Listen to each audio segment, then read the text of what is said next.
Welcome to the Caregiver Circle podcast, where caregivers connect, share, and feel seen. Join hosts Karen McKevitt and Meredith Stewart each week for conversations, support, and encouragement designed to help you navigate the caregiving journey with confidence, compassion, and community. This is a space built for caregivers, one rooted in connection, understanding, and support. Welcome to the Caregiver Circle. Welcome back, Meredith. Not only is this a new episode, but in between our recordings, you actually took a vacation. How was it? I did, and it was wonderful. Absolutely wonderful. I went to St. Lucia, took my godsons. One graduated from high school and one graduated from college this year. So we went to celebrate, and it was perfect. Oh, that sounds amazing. And I did see a picture, so I know it was glorious. Are you still well rested from that trip, or have you just gotten thrown back into the caregiver world? Yeah, no, that didn't last very long. It's hard coming back because you're still like in that restful zone, but then not only are you right back at it, but it's trying to get yourself back into that rhythm that you had going, as well as even my mom has to get back into that because she gets used to having somebody else around to take care of her. And so it takes us a little bit, but we're back in it now. I think it's because this vacation was the most restful I've ever taken. So it took me even longer to get back. Wow. What was different between this and previous trips? This one was an all-inclusive where I just did nothing but lay around in the sun and the pool all week. That sounds glorious. It was. I'm ready to go back. Do you have your next vacation planned already? Not yet, but I've started looking at destinations. So. Oh my gosh. All right. Well, we're going to have to watch and see where Meredith goes next. We're going to play Where in the World is Meredith Stewart? There you go. Oh, well, welcome back. And I'm so glad we get to talk about validation today. And I know that's going to be a lot about our caregiver feelings. I know it's not easy for caregivers to manage everything. And often we don't make space for the feelings that you and I have. I know we have certainly talked about that. I've been reflecting a lot. That seems to be kind of a hobby, especially when I'm in the car and driving everywhere. And I want to kind of hear your thoughts on what I recently read. Caregivers aren't choosing between good and bad decisions. They're often choosing between multiple life-sustaining responsibilities. And what do I mean by that? Well, do I take mom to another appointment, or do I attend my daughter's recital? Do I stay late at work to protect my job, or do I leave to care for my loved one? Do I finally rest, or do I catch up on the paperwork that's overdue? Or do I spend time with my family or visit my loved one today? They're all important choices, and none of them are wrong, but it's really the choices that we're struggling with that really matter, because in any of these examples, they're both equally important. So when everything feels important, no decision feels completely right. What are you thinking about that? Well, that is all day, every day, right? I mean, we're constantly having to make a choice about what to do and not only which to do, but which is in everyone's best interest. And how do you rate or rank best interest? I'm lucky that I don't have kids, so I don't have to make that choice. I can't even imagine having to make that choice. That would be very difficult. So mine's more work related. And you'd think that one would be easy. Oh yeah, I'm going to choose my mom over work, but I got to pay the bills. So yeah, that's definitely, I hadn't really thought about it in those terms, but wow. Yeah, that's daily life for us. I think one of the things that jumps out at me too is we don't necessarily prioritize ourselves either. So when you look at the things that are important You said you went with your godsons, so they're obviously extremely important to you. If they came Mhm. and said, "Hey, Meredith, I need you to do XYZ," versus you sitting on the couch getting a half-hour nap, I know Mhm. you're jumping up and you're going to go take care of whatever it is that they've asked you. Right.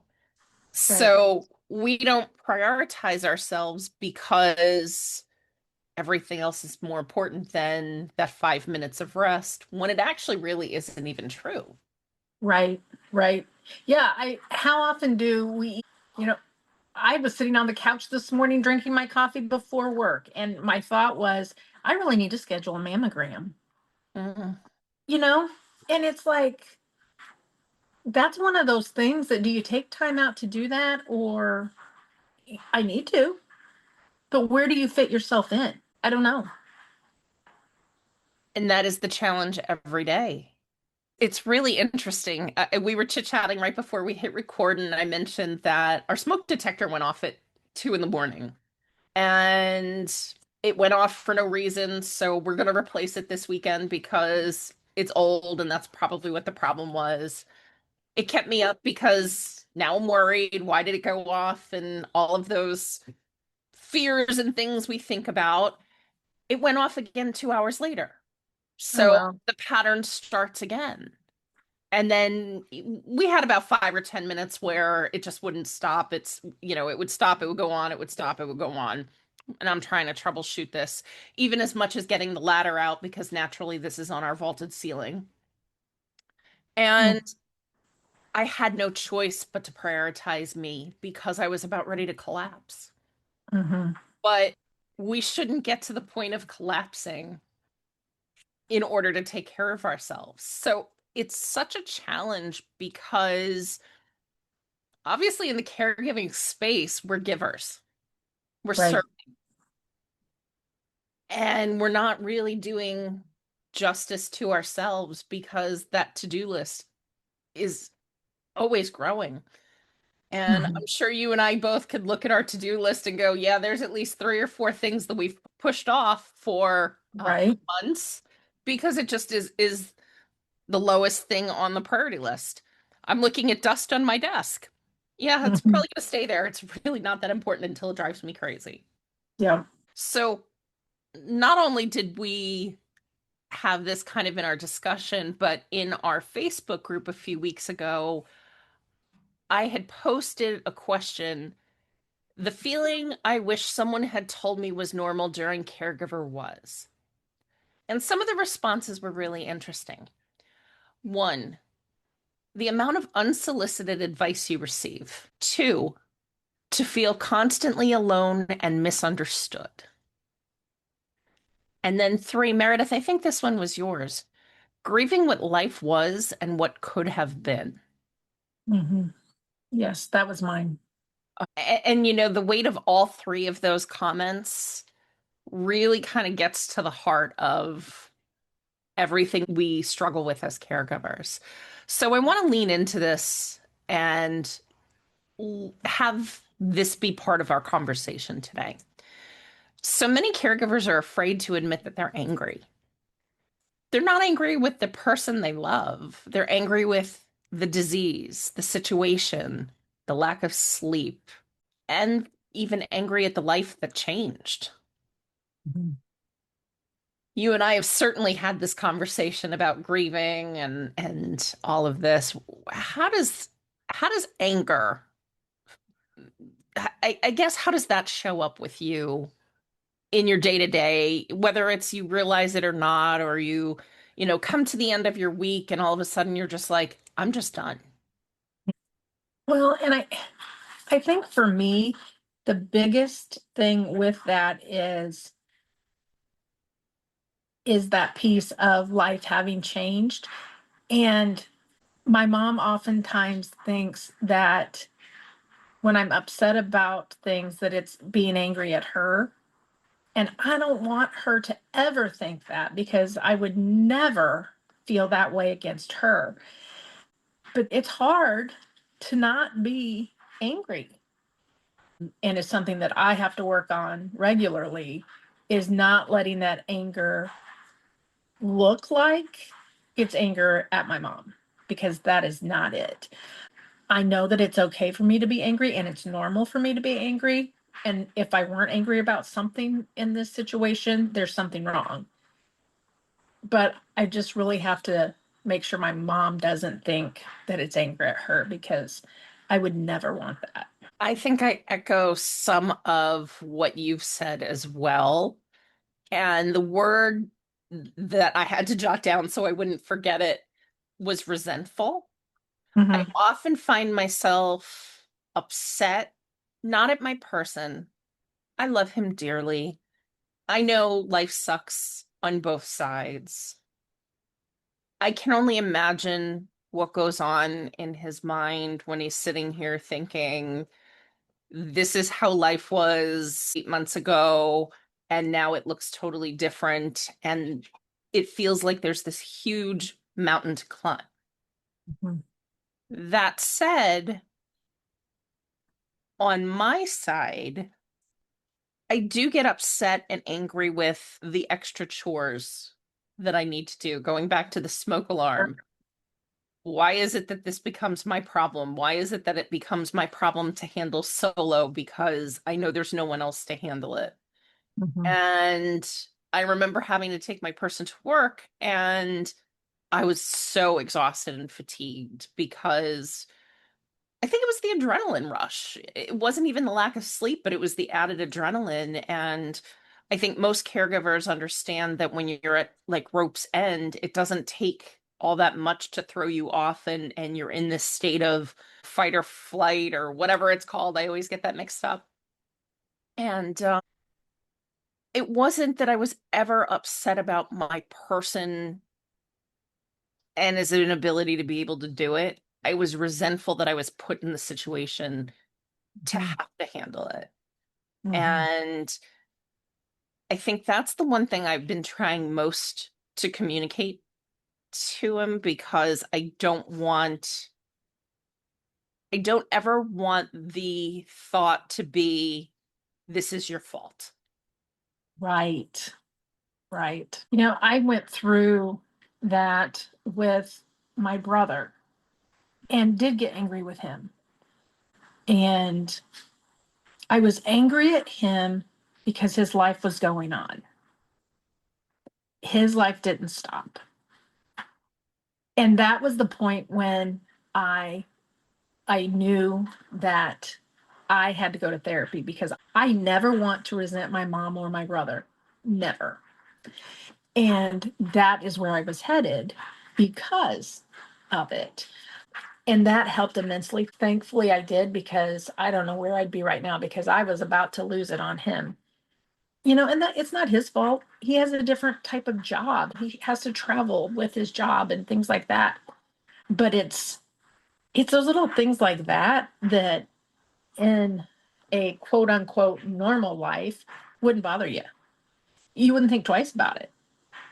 But when you're in a caregiving role, it's little things that become big things. Yeah. Now, because you are caring for your mother and you have a sibling, recognizing that your brother's work is different and whatnot, was there even a conversation of how are we going to handle this? Or was it just immediately, Meredith, you have to do this?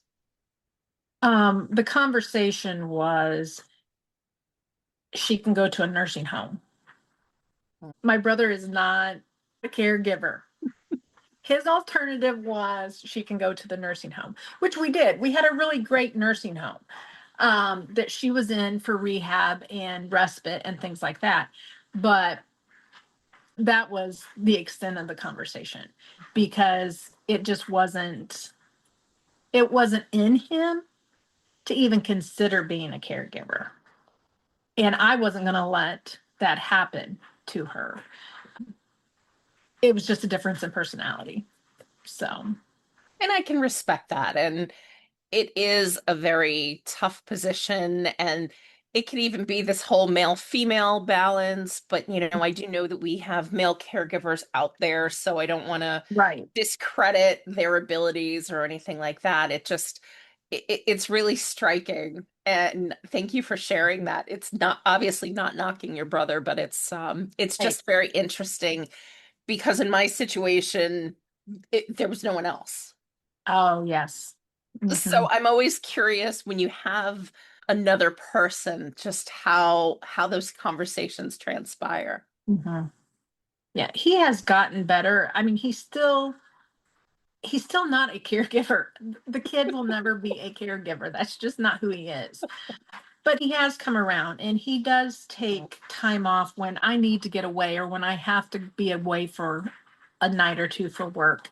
He's gotten to where he says, okay, let me know when you need to, and I will make it work. So he is here. He's just, he's not me, but he's here and he's keeping my mom happy and healthy. And that's all that I can ask for. That was one of the things that the therapist told me. You can you can tell him that you need him to be there, but you cannot tell him how to take care of her. And that was a hard one for me because I'm very controlling, especially when it comes to my mom. And so I had to accept that. Yeah, absolutely.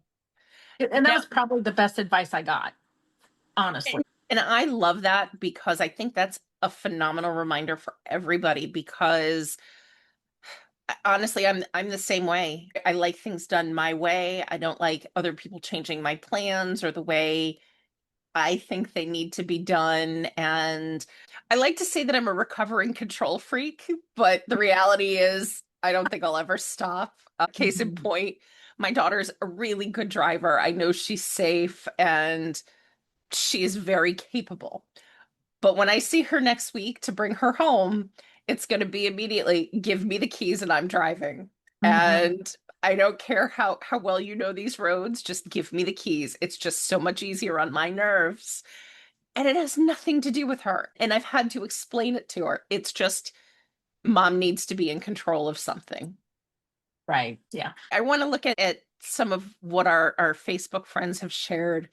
The amount of unsolicited advice you receive. Have you found that to be something that you had to struggle with, or have you been kind of isolated from some of that? Not really, because for us, our journey started back during the COVID days.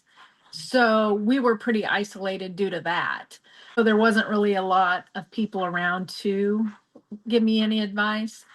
And by the time she started going out in public again, we pretty much had it down pat. And once in a while, we'll get comments, but not really.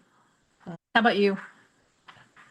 I think for us, we really haven't been given a lot of unsolicited advice. I think it's more of the shock of this happening. I Mm. think the story is more what people want to understand. I think we're not necessarily looking at the unsolicited advice. I think it's my person's comfort in being with groups. Going out of town next week to move my daughter home, my son has a marching band parent performance. And I told him, well, I'm not going to be there, and I don't think your dad's going to be able to do that solo. And when having that conversation, it was more about the uncomfortableness and the show that would bring unnecessary attention. So I think it's the overabundance of too many caring people putting too much attention. We're not people that love attention. I just want to live and support others and kind of go from there. So I think it's really interesting that it's less about the advice and more about the unwelcomed attention. Mhm. That makes sense. Very much so. So then let's look at that constantly alone and misunderstood piece. I think that's a powerful thing because you can be lonely even when you're surrounded by people, when visitors come, when family steps in to help. Caregiving, as you and I both know, can be incredibly isolating. One of the things I want to pull back from my memory banks is when we were talking about launching this podcast, you had said to me, you don't really know too many caregivers. There's just not Mm. enough people in your world that have been, I'll say, lucky enough to do this. How do you get past those isolating and lonely days that I know we all have? I'm not good at it. Some days get rather depressing. And I know that that's hard for people to understand because it's not like I'm by myself. I'm with my mom. That's different. And there's always tomorrow. I'm very introverted. So when those kinds of things happen, I'm doing the exact opposite of what I should be doing. I'm closing off. And I've been like that. I was like that before I even became a caregiver. It's my personality. I just close off. I don't want to talk to anybody. I don't want to see anybody. You send me messages, and if you figured out that if I don't respond, I'm just in my hole at that point. You're in turtle Um, mode. I'm in turtle mode. So yeah, I'm not good at that. I'm not good at reaching out. I'm a good listener, but I'm not good at seeking out someone to listen to me. I can understand that. Let's maybe reframe it. Is there a time when you feel you're more lonely and isolated? Is there a situation that causes that? I think it just comes and goes, just kind of ebbs along. And when I came back from vacation this time, it was harder because I had been with people for a week and enjoyed it. And I don't always enjoy being with people as an introvert. So that was a big deal that I was with people that I thoroughly enjoyed being with. So that probably makes it harder, once as an introvert, once I get home and I decompress, then I'm like, well, I kind of enjoyed that. Having somebody around just to chit chat with and not, you know, the world wasn't on my shoulders. It was just hanging out, having dinner, whatever. So probably that is probably the kind of times when that loneliness creeps in a little bit more for me. I can certainly understand that. I think for me, the exhaustion is usually Mhm. what fuels that for me.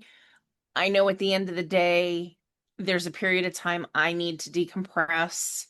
And when I turn and look at my person 2 feet away, someone's out cold in this chair.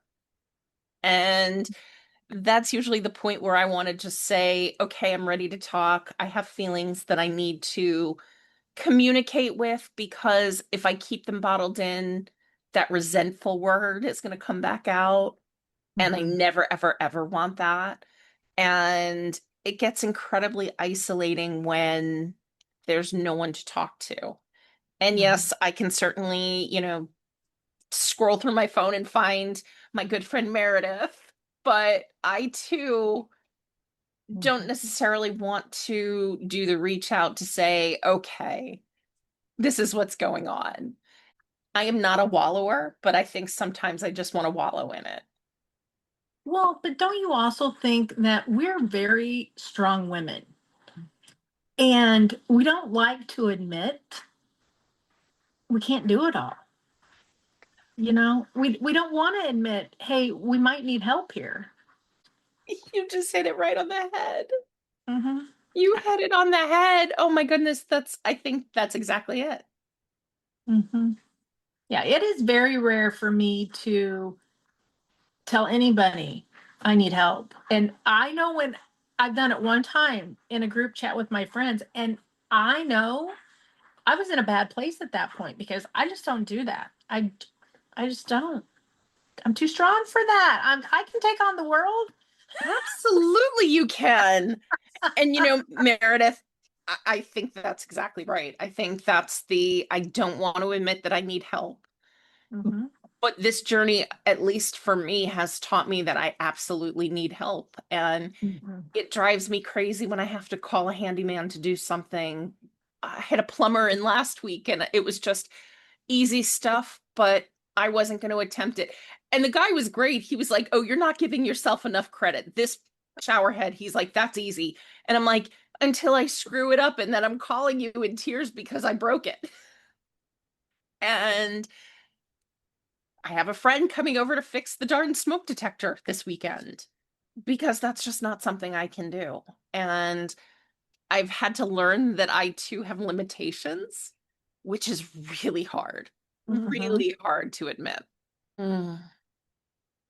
So let me tell you about this past weekend. I met up with a friend. I've known her for a while, and we've never had the opportunity to go for coffee because life and time and all this. And she's a fellow caregiver. And it was really interesting. This was a very different conversation since we've started the Caregiver Circle community and podcast. And we just kind of sat for coffee, and I wanted to know more about her caregiving loved one, and she was very open in sharing. It was really interesting. We ended up spending 2 hours in our coffee shop just chit-chatting. And I actually watched her shoulders drop through the course of the 2 hours. It was almost like, oh wow, someone actually understands. Mhm. And I actually felt her lighten up as we were having the conversation. The tension and the real conversation by someone who really got it was so evident.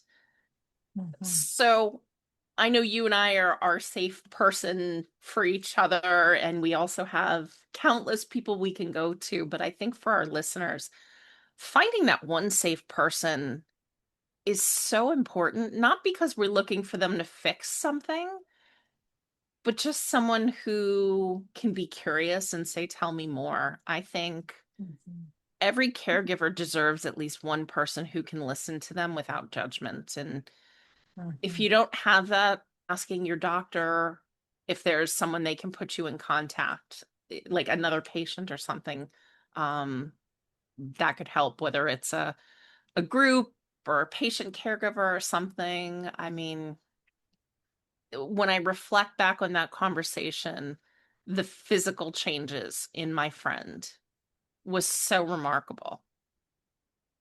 And I know when I have conversations with you like this, by the end of our recordings, I'm usually like, oh, that was good. Yeah. And I have the benefit of having to listen to it again. And I get to take away more because I'm like, oh, I missed that the first time. So thank you for being on this journey with me. Same. Another thing that I want to remind our fellow caregivers, feelings change. You said it a little bit earlier. If today is incredibly hard, we have tomorrow. Today Right. isn't forever. So our situations may be very difficult and our emotions ebb and flow, like you've said, Meredith. So we want to make sure you give yourself permission to have those difficult days without believing they'll define every day. In a recent call, I was talking to Michelle Bordonaro, our guest from episodes 4 and 5, and she actually stops me in my tracks sometimes. And it's a really great friendship. And she actually said, what is the easiest thing you're doing today? And it made me pause because, again, as these strong women that you have so eloquently pointed out, aren't we always focused on what was the hard thing? Mhm. Absolutely. Yeah. And I think we're kind of conditioned to do that. I'm just kind of thinking about it. When a friend says, "How are you?" Don't we Mhm. all naturally outside of the caregiving space just sit here and say, "Oh my goodness, that commute to work was," or Mhm. this errand that was supposed to take 5 minutes took 40 minutes because, and we go into these long, elaborate stories. So I want to pause for a moment and say, what's the easiest thing you did today? For me, it's this. I Just think so chatting. too. Because we don't do those easy things. We don't just chat. We But don't. it's so right. We don't think about those things when we think about our day. It's like, oh my gosh, I did this, this, this, and this, or I've got to do this, this, and this. Sitting and having a cup of coffee in the morning. That's pretty easy. You Right? don't think about that when you think about your day. Oh, I like that. I'm going to start using that. So, Mhm. yeah, so I think the easiest thing today is definitely our conversation. So, for that, I'm always eternally grateful for you. Me too. For you, not for me. Oh my goodness, I love some of this conversation. This is how we put a little humor and a little fun into the caregiving journey. And I think we often forget that life is still moving on. So we've got to find those little nooks and crannies of joy and realize they're a lot bigger than we're giving them credit for. That's true. So as we close out today, if there's one thing we hope you take away, it's this. Your feelings don't make you a good caregiver or a bad caregiver. They make you a human caregiver. Whatever you're carrying today, whether it's guilt, exhaustion, frustration, sadness, or hope, gratitude, or all of them at once, you don't have to carry it alone. We see you, we believe you, and most importantly, your feelings are valid. So well said. And until next time, take care of yourself while caring for others. And remember, you're never alone in the Caregiver Circle. The Caregiver Circle is a podcast of two friends providing a place for connection, education, encouragement, and shared experiences. As caregivers, advocates, and lifelong learners, we share stories, resources, and conversations that have helped us along the way, with the hope that they may help you too. While we strive to share helpful information, the content of this podcast is not intended to replace professional medical, legal, financial, or mental health advice. Please consult qualified professionals regarding your specific situation and needs.